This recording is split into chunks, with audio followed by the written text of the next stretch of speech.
공무원의 연금계좌 활용법, 연금계좌를 수령하면 과세 이연 혜택을 퇴직 이후에는 지역가입자로서 건보료를 줄이기 위해서 사적 연금소득을 늘리는 작업이 필요하게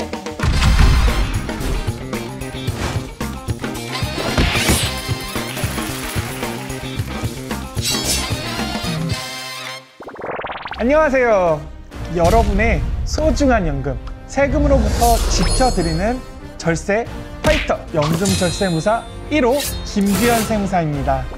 오늘 연금절세무사 1호의 미션은요, 바로 공무원의 연금계좌 활용법 클리어입니다. 그럼 오늘의 미션 수행을 위해서 가장 많이 하시는 질문부터 만나보겠습니다. 첫 번째 질문이네요. 요즘 공무원이나 선생님들께서도 개인연금들을 많이들 가입하고 계신다고 합니다. 공무원 연금이나 사학연금을 주로 노후 자금으로 활용하시는 걸로 알고 있는데, 공무원이나 선생님들께서도 개인연금이 필요한 이유는 무엇일까요? 라는 질문인데요. 연금개혁이 이루어져 2015년 이후에도 구급 공무원으로 임용되어서 30년을 재직한 경우에 월 134만 원을 수령하게 됩니다.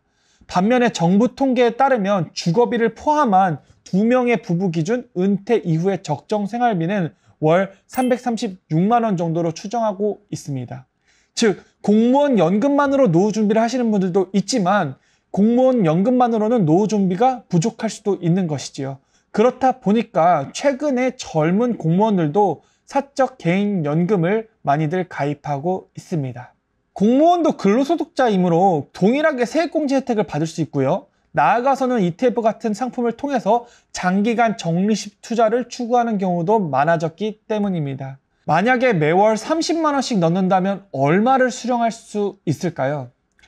사적 연금의 수령액은 수익률과 납입액에 따라 달라집니다. 매월 30만 원씩, 즉 연간 360만 원씩 납입을 했다고 가정을 해보면요. 세액공제율을 예를 들어서 16.5%를 가정하면 매년 360만 원을 납입하고 16.5%인 59만 4천 원을 돌려받게 됩니다.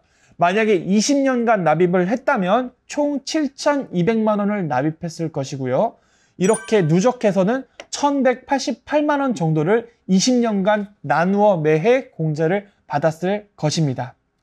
만약에 연평균 수익률을 한 5% 정도로 운용했다고 가정을 해보면 20년 뒤에 계좌의 잔액은 대략 1억 2천만 원 정도 되어 있을 것으로 계산됩니다. 이제 55세부터 이를 계속 운영하면서 일부 인출을 할 때는 얼마를 수령할 수 있을까요? 이 정도의 금액에 연간 5% 수익률을 가정하게 되면 22년간 월 75만 원을 수령할 수 있습니다. 월 30만 원으로 60대의 나에게 용돈으로 미리 준비한다면 55세부터 무려 77세까지 우리가 월 75만 원의 연금액을 준비할 수 있는 것입니다. 납입 금액을 50만 원으로 올린다면 월 125만 원까지도 수령할 수 있을 것으로 보입니다. 아하! 그런데 공무원도 일반 직장인들이 퇴직금 받듯이 일시금 형태로 받는 것이 있나요? 네, 공무원들도 퇴직을 하게 되면 일반적으로 우리가 알고 있는 매월 받게 되는 공무원 연금이 있을 것이고요. 그리고 퇴직 시점에 일시금으로 받는 퇴직 수당이 있습니다. 퇴직 수당은 공무원 연금공단에서 지급하게 될 것이고요. 만일 60세 이전에 먼저 퇴직을 하게 된다면 일시금으로 명예퇴직 수당도 수령하게 됩니다.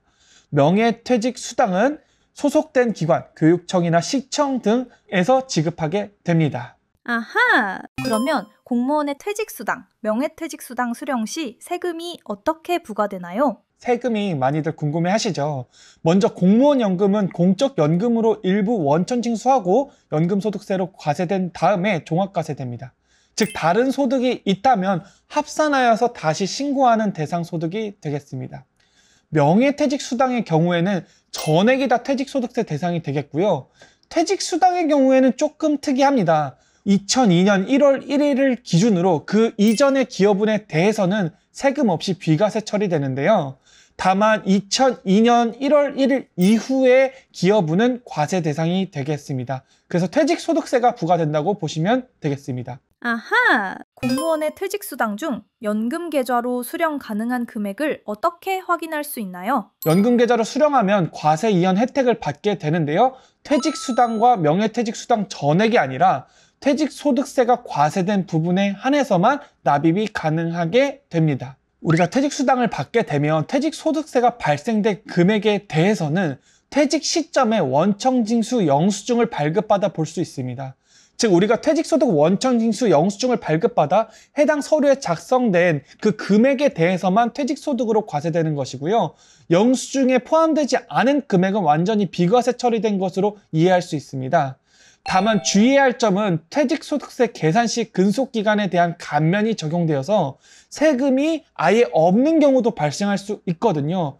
우리가 원천징수 영수증을 발급받았을 때 과세 금액은 있지만 그 과세된 세금이 0원으로 표기된 경우도 있을 수 있죠. 이 경우에는 해당 금액은 산출된 세금만 없을 뿐이고 퇴직소득인 것은 동일합니다. 아하! 공무원도 퇴직수당이나 명예퇴직수당을 직접 IRP 계좌에 이체할 수 있나요? 퇴직소득세가 과세된 퇴직수당이나 명예퇴직수당을 IRP 또는 연금저축과 같은 계좌에 연금으로 수령하기 위해서는 직접 수령은 어렵습니다. 일반적으로는 급여 계좌로 세후 금액을 수령하게 되고요. 이후 60일 이내에 다시 연금 계좌로 입금하게 되면은 종전에 차감했었던 퇴직소득세를 환급받으실 수 있습니다. 여기서 주의해야 할 점은 꼭 60일 이내에 꼭 입금해야 되는 것이고요. 기간이 경과하게 되면 절대로 연금 계좌에 납입할 수 없다는 점입니다. 아하! 그러면 공무원의 퇴직수당을 연금저축 IRP로 수령했을 때 또 다른 장점들이 있다면 알려주세요. 장점이라 하면 기본적으로는 세전으로 수령해서 과세된 퇴직소득세에 대하여 연금 계좌에서는 연금 수령 시 30% 또는 40% 감면 혜택을 받을 수 있는 점이 가장 크게 작용할 것이고요. 이것 외에도 건보료 혜택이 있습니다. 퇴직하게 되면 직장가입자에서 지역가입자로 바로 변경이 됩니다. 대부분의 공무원들은 연금소득으로 인해서 피부양자 등록도 어렵고요. 또 지역가입자 건보료에 대한 걱정이 굉장히 커질 수밖에 없습니다. 사적연금소득은 건보료가 절대 부과되지 않고 있기 때문에 퇴직 이후에는 지역가입자로서 건보료를 줄이기 위해서 사적연금소득을 늘리는 작업이 필요하게 됩니다. 또한 퇴직금은 그냥 일반 계좌에 예치하여 발생한 이자의 배당에 대해서는 우리가 15.4%의 이자소득세, 배당소득세가 부과가 되죠. 만일 한 해에 발생한 이자가 1년에 2천만 원을 넘었다라고 하면 종합과세도 될 수 있습니다. 이에 비하여 사적연금에서 발생한 운용수익은 인출하기 전까지는 절대 과세되지 않고 이후 과세되더라도 연간 1,500만 원을 이내에서는 5.5%에서 3.3%의 낮은 연금 소득세가 과세되는 것도 엄청나게 큰 이점으로 작용하겠습니다. 누구에게나 은퇴 시점은 분명히 다가올 것이고요. 공무원이라면 정년이 상대적으로 예측이 가능하다 보니까 미리 연금을 준비하기에 훨씬 더 유리합니다. 우리가 연금 계좌의 세액공제 혜택을 받으면서 추가로 연금을 준비하고 나중에 받을 수 있는 퇴직수당도 절세할 수 있는 중요한 내용 오늘 한 번에 정리해드리면서 다음에 또 볼 수 있도록 하겠습니다. 여러분 오늘 어떠셨나요? 연금 절세 무사 1호의 오늘 미션 클리어 되셨을까요? 미션이 클리어 됐다면 영상에 좋아요 부탁드리고요. 관련해서 궁금하신 점 댓글에 남겨주시면 빠르게 답변 드리도록 하겠습니다. 감사합니다.